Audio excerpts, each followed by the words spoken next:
Hi everybody, it's Miss Arnold, and I'm going to show you the last lesson that you'll be completing, which is on haikus. And some of you may know what a haiku is, but some of you may not, which is perfectly fine because you'll be learning about them.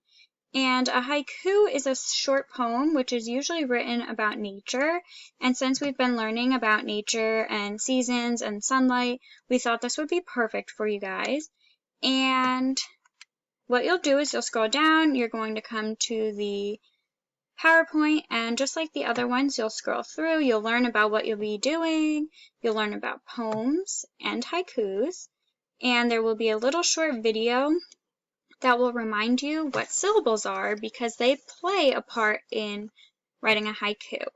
And that's because in the first line there's 5 syllables, in the second line there will be 7, and in the last line there's 5 again. And that is how you write a haiku, and you'll actually get to write your own. So you'll be choosing your favorite season, and you'll have to think about what you like about it, what makes it your favorite, and you'll use those ideas to create your own haiku. And you'll have to go through the instructions, and when you're done with it, you're going to post it to Padlet.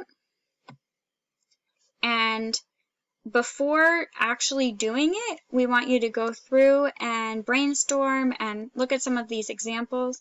And there's all different kinds for the different seasons. And on the right here is the characteristics of each season, which you have already learned about, but we included it so you can refer back and think. You can remember that in the summer it's hot, in the fall it begins to cool down, and you could read the examples and the characteristics.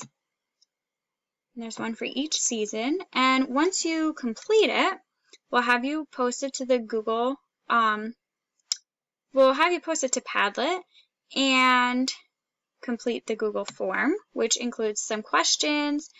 And in order to post it to Padlet, you'll have to scroll down and click over here.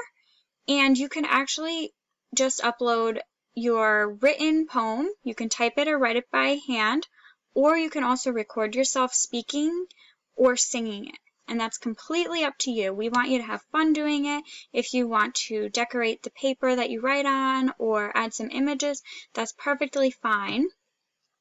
And as you go through the slide, it'll walk you through all of the instructions. There's a template to write your own.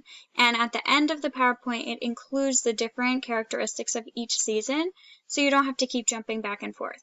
If you have a hard time remembering, you can just pull that up and refer to that. Okay? So we hope that you enjoy making your own haiku, and we hope that you enjoyed all these different lessons. Thank you.